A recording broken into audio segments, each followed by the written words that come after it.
అండి, అందరూ ఎలా ఉన్నారు? బాగున్నారా? నేను కూడా చాలా బాగున్నాను. ఈరోజు వచ్చేసి ఇంకో మంచి వీడియోతో మీ ముందుకైతే వచ్చేసాను అనమాట. ప్రతి ఒక్కరికి లైఫ్లో సేవింగ్స్ అనేది చాలా ఇంపార్టెంట్. సో అందుకని చెప్పి సేవింగ్స్ అకౌంట్ నుంచి దీంతో సేవింగ్స్ చేస్తే ఎంత ఇంట్రెస్ట్తో మనకు మనీ అయితే రిటర్న్స్ వస్తుంది అని చెప్పి ఈ వీడియోలో క్లారిటీగా అయితే ఎక్స్ప్లెయిన్ చేశాను.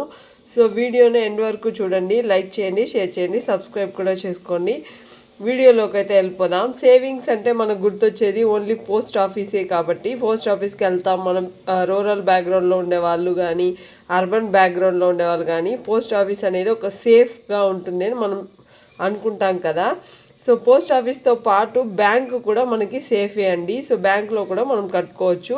సో ఆర్డీ వేసుకున్నాం అనుకోండి, మినిమం 6 months ఆర్డీ అయితే వేయాలి. నేను ఇంతకుముందు వీడియోస్లో మీతో డిస్కస్ చేశాను, ఆర్డీ వేసి పిల్లల స్కూల్ ఫీజు అయితే కట్టుకోవచ్చు అని చెప్పి. సో అది ఎంత ఇంట్రెస్ట్ పడుతుంది అనేది ఈ వీడియోలో క్లారిటీగా ఎక్స్ప్లెయిన్ చేశాను, చూడండి.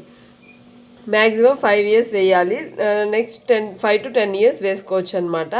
సో టెన్యూర్ మన ఇష్టం, 5 years పెట్టుకుంటాము, ఏదో మన ఇష్టం అనమాట. టెన్యూర్ అయితే మనం ఎన్ని రోజులు వెయిట్ చేయగలుగుతామో అన్ని రోజులైతే ఆర్డీ అయితే వేసేసుకోవచ్చు. సో స్కూల్ ఫీజుకి అలా కడుతూ ఉన్నాము అంటే, స్కూల్ ఫీజు మనం కట్టాలి అనుకున్నామంటే 6 monthsకి ఎంత ఇంట్రెస్ట్ ఇస్తారంటే 4.75% అయితే ఇంట్రెస్ట్ ఉంటుంది. అదే కాదు 9 months కట్టుకుంటాం మేమంటే 6% ఇంట్రెస్ట్ అయితే ఉంటుంది.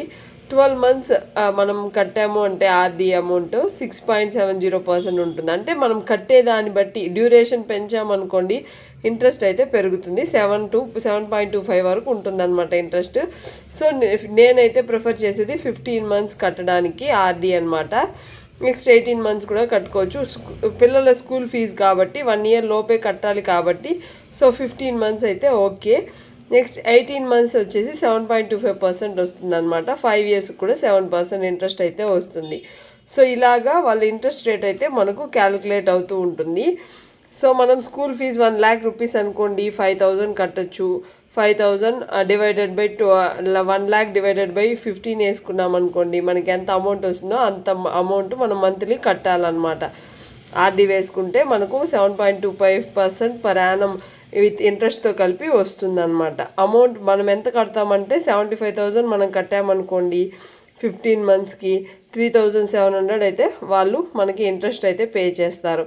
అంటే ఈ ఇంట్రెస్ట్ మనం అంటే సెక్యూర్గా ఉంటుంది, మన మనీ 100% రిటర్న్ అయితే ఉంటుంది అనే ఒక గ్యారంటీతోనే చాలామంది ఆర్డీ అయితే ప్రిఫర్ చేస్తారు.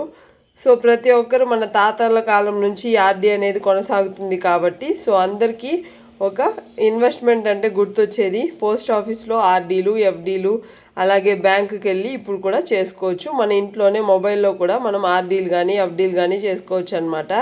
సో ఇలాగా ఎఫ్డీలో మనకు విత్ ఇంట్రెస్ట్తో కలిపి 78,700 రూపీస్ అయితే మనకు వస్తుంది. సో ఇలా ప్లాన్ చేసుకోండి, మనకి ఎంత కావాలి, ఎంత అమౌంట్ మనం మంత్లీ ఇన్వెస్ట్మెంట్ చేయగలుగుతాము. అందులో మన చేతిలో పెట్టుకున్న అమౌంట్ వేస్ట్ అవుతుంది కాబట్టి ఇలా మనం ఆర్డీ వేసామనుకోండి, మంచి ఇంట్రెస్ట్తో కూడా మనకు మనీ అయితే రిటర్న్ వస్తుంది. ఓకేనా? సో ఇలా ట్రై చేయండి. ఏ సేవింగ్ స్కీమ్ అయినా మనకైతే ట్యాక్స్ అయితే ఉంటుందండి. సో మనకు ట్యాక్స్ ఎగ్జంప్షన్ కావాలి అంటే Form 15G అని వాళ్ళని అడిగి తీసుకొని మీరైతే ఫిలప్ చేసి ఇవ్వాలి. సో ఇది వచ్చేసి 5H వచ్చేసి సీనియర్ సిటిజన్కి.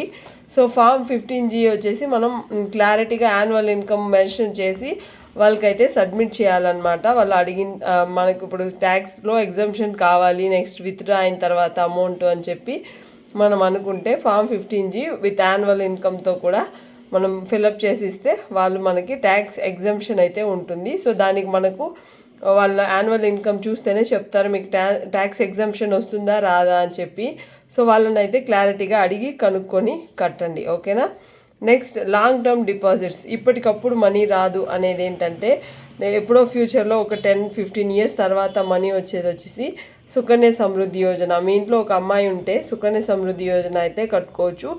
సో అది వచ్చేసి 8.2% ఇప్పట్లో రివైజ్డ్ ఇంట్రెస్ట్ రేట్ వస్తూ ఉంది. సో ఇంతకన్నా ఎక్కచ్చు, ఇంతకన్నా తక్కువ కూడా రావచ్చు, అది చెప్పలేము. So next PPF. అబ్బాయి ఉంటే, మాకు అమ్మాయిలు లేరండి అబ్బాయిలే ఉన్నారంటే పీపీఎఫ్ అయితే కట్టుకోండి, 7.1% ఇంట్రెస్ట్ అయితే ఉంటుంది. నెక్స్ట్ బ్యాంక్కి పోస్ట్ ఆఫీస్కి మనం వెళ్ళి కట్టుకోవచ్చు అనమాట. ఈ 2 స్కీమ్లు అయితే మీకు బ్యాంకుకి వెళ్ళలేని వాళ్ళు కూడా పోస్ట్ ఆఫీస్లో వెళ్ళి ఈ 2 స్కీమ్స్ పేరు చెప్తే వాళ్ళే ఓపెన్ చేసి మీకు ఇస్తారు. ఇది కాంపౌండ్ ఇంట్రెస్ట్ కాబట్టి మీకు వస్తూనే ఉంటుందన్నమాట ఇంట్రెస్ట్. సో మంచిగా మీకు ఇంట్రెస్ట్తో పాటు మీరు మెచ్యూరిటీ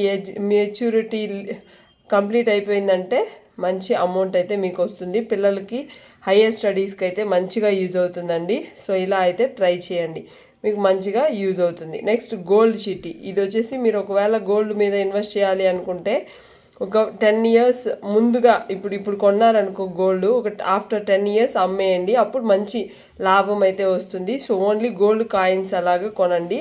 సో లేదు మేము గోల్డ్ జ్యువెలరీ వేసుకొని కొన్ని రోజులు యూజ్ చేసేసి ఆ తర్వాత అమ్మేస్తామన్నా సో అది మీ ఇష్టం, మీ ఒపీనియన్ అనమాట. అది ఎవరు డిసైడ్ చేయలేరు కాబట్టి మీ ఇష్టం. గోల్డ్ చిట్టి ద్వారా కూడా మంచి మనీ అయితే ఇన్వెస్ట్మెంట్ అయితే చేసుకోవచ్చు. సేఫ్ సైడ్ చెప్తున్నానండి, ఎలాంటి 0% రిస్క్ కూడా ఉండదు. సో అందుకని చెప్పి నేను క్లారిటీగా అయితే ఎక్స్ప్లెయిన్ చేస్తూ ఉన్నాను ఇక్కడ. నెక్స్ట్ వచ్చేసి షార్ట్ టర్మ్లో మనం మంత్లీ ఇన్వెస్ట్మెంట్ చేసేది ఎఫ్డి అమౌంట్ ఒకసారిగా మనం 2 lakhs ఉందనుకోండి, 2 lakhs వేసేసాము 2 yearsకి అని అనుకుందాము. ఐసిఐసిలో వేసాము 7.25% యాన్యువల్ పర్ యానం వస్తుందన్నమాట మనకి ఇంట్రెస్ట్. సో ఇంట్రెస్ట్ వచ్చేసి మొత్తం 18,800 రూపీస్ అయితే మనకు బై హ్యాండ్ వస్తుందన్నమాట. సో ఇంట్రెస్ట్తో కలిపి ఇంత వస్తుంది. సో ఆలోచించండి, ఎఫ్డి కూడా మంచి సేవింగ్స్ అన్నమాట. ఎఫ్డీలో మనకి ఏదైనా ఎక్కువ అమౌంట్ ఉంది, ఏదైనా చీటీ ఎత్తామో అమౌంట్ వేస్ట్గా మన చేతిలో ఉంది అనుకోకుండా ఎఫ్డి వేశారనుకోండి, ఆ మనీకి ఇంట్రెస్ట్ కూడా ఉంటుంది. సో ఇంట్రెస్ట్ హ్యాపీగా మీకు ఇయర్లీ క్రెడిట్ అవుతూ ఉంటుంది కాబట్టి మీ మనీ కూడా అక్కడ మనీలో యాడ్ అయిపోతూ ఉంటుంది. సో మీరు ఎఫ్డి క్లోజ్ చేసిన టైంకి మీకైతే మనీ అయితే మొత్తం వచ్చేస్తుంది అనమాట. సో ఏ ఒక అకౌంట్లోకైనా సేవింగ్స్ అకౌంట్ అయితే ట్యాక్స్ ఎగ్జంప్షన్ ఉండదండి. ఒకసారి అడిగి తెలుసుకొని మీరైతే మనీ అయితే పెట్టండి, ఓకేనా. సో నాకు తెలిసిన ఈ సేవింగ్ స్కీమ్ అయితే మీకు నచ్చిందనే అనుకుంటున్నాను. సో ఇంతవరకు చూసినందుకు థ్యాంక్ యూ అండి. నా ఎఫర్ట్ మీద 1% మీకు నచ్చినా సబ్స్క్రైబ్ చేసుకొని ఫాలో అవ్వండి, ఎండ్ వరకు చూడండి. ఒక చిన్న ఇన్ఫర్మేషన్ కూడా మిస్ అవ్వద్దు. మీకు లైఫ్లో ఏదో ఒక టైంలో నేను ఇచ్చిన ఇన్ఫర్మేషన్ యూజ్ అవుతుందని నేను అనుకుంటున్నాను. Take care, bye.